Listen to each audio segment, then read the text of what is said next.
ये माया देवी मंदिर जो अंदर हमने देखा, वहाँ पर सबसे महत्वपूर्ण चीज ये है, एक भगवान बुद्ध के पैर का निशाना है। अच्छा। जिसको मार्कर स्टोन कहते हैं। अच्छा। तो पैर का निशाना का मतलब भगवान बुद्ध का जन्म होते ही उन्होंने दायां जो पैर जमीन में रखा था, तो उसी जमीन में जो उनका पैर पड़ा था उसी का निशाना है। अच्छा। तो ये कहाँ से आया? जी। तो भगवान बुद्ध की माताजी, जी। भगवान बुद्ध की माताजी महामाया देवी जो है कपिल वस्तु की महारानी थी, और उन्होंने उनका 12 साल तक शादी हुआ, कोई संतान नहीं हुआ। तो वो बहुत पूजा पाठ इत्यादि सब मनोकामना कर रही थी कि कोई संतान हो, तो कुछ नहीं हो रहा था। और राजा शुद्धोधन और महामाया देवी दोनों परेशान थे। कपिल वस्तु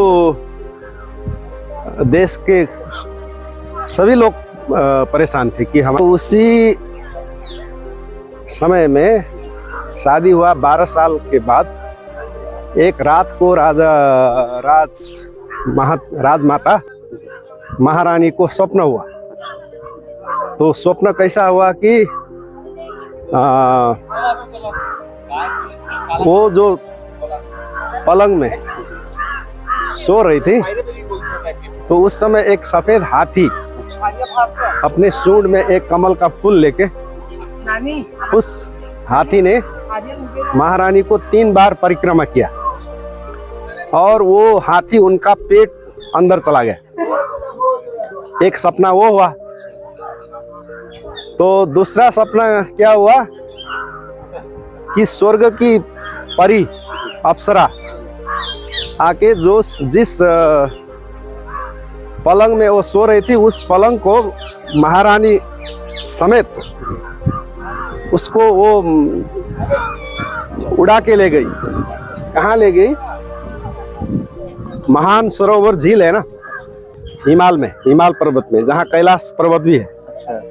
तो वहाँ महान सरोवर में लेके महारानी को महान सरोवर झील के पानी से उनको स्नान करवाया, और फूल का भी वर्षा किया, पुष्प वृष्टि किया। तो ये जो दोनों सपना महारानी देखा, और महारानी जाग गई।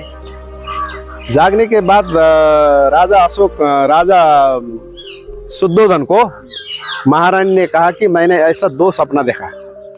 तो उस समय राजा ने कहा कि तो ऐसा है तो तुम फिर नहीं सो, जागा आराम बैठो।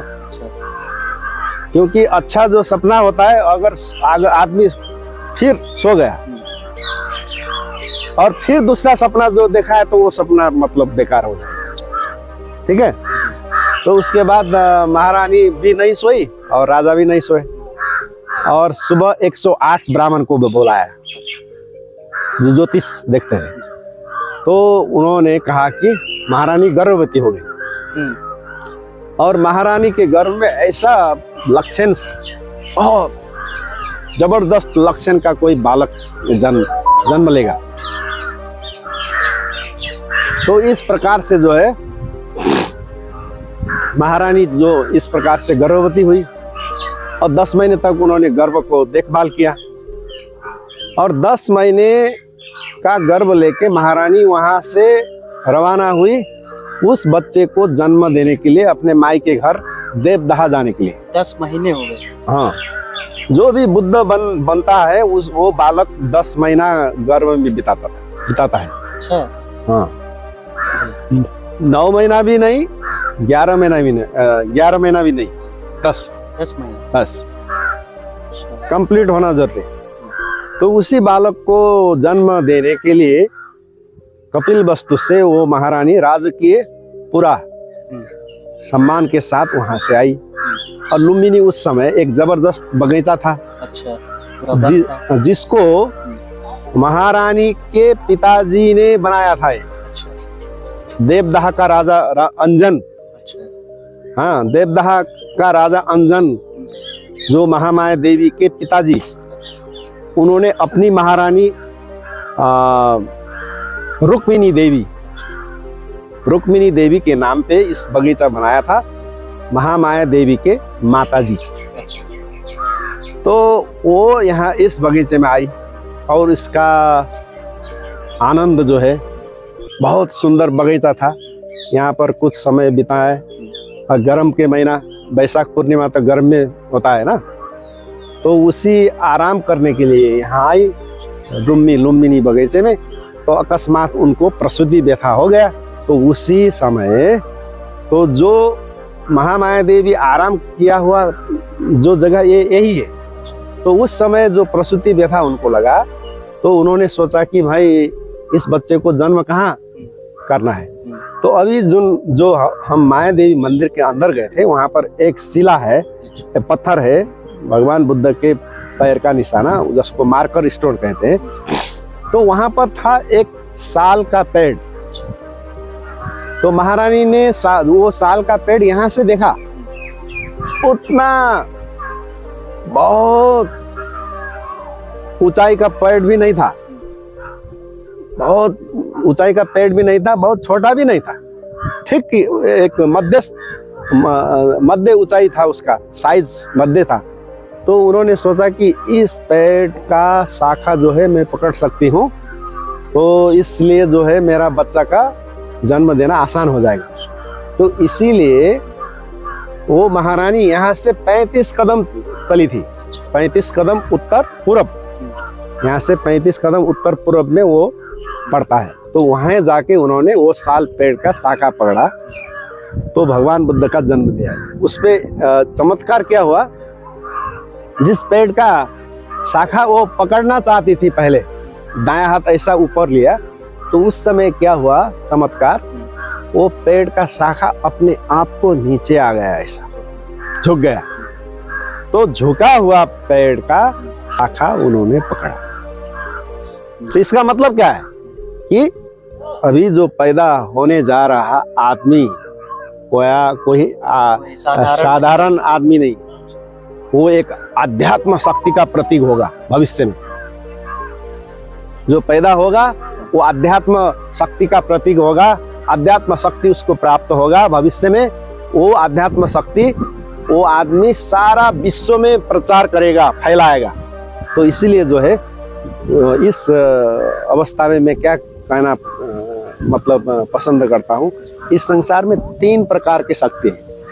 एक मानव निर्मित शक्ति, जैसे आज इतने उपकरण का जन्म हुआ है, मोबाइल बन गया, ये हो गया, वो हो गया, मिसाइल आदमी लोग प्रहार करते हैं यहाँ से यहाँ दूर, इतना बड़ा है ना।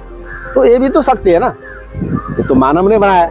लेकिन वो सिर्फ शक्ति पर्याप्त नहीं, उससे बड़ा शक्ति कौन है? दूसरा प्रकृति का शक्ति है। प्रकृति में कितना शक्ति है देखो, चांद, सूर्य, किरण, प्रकाश।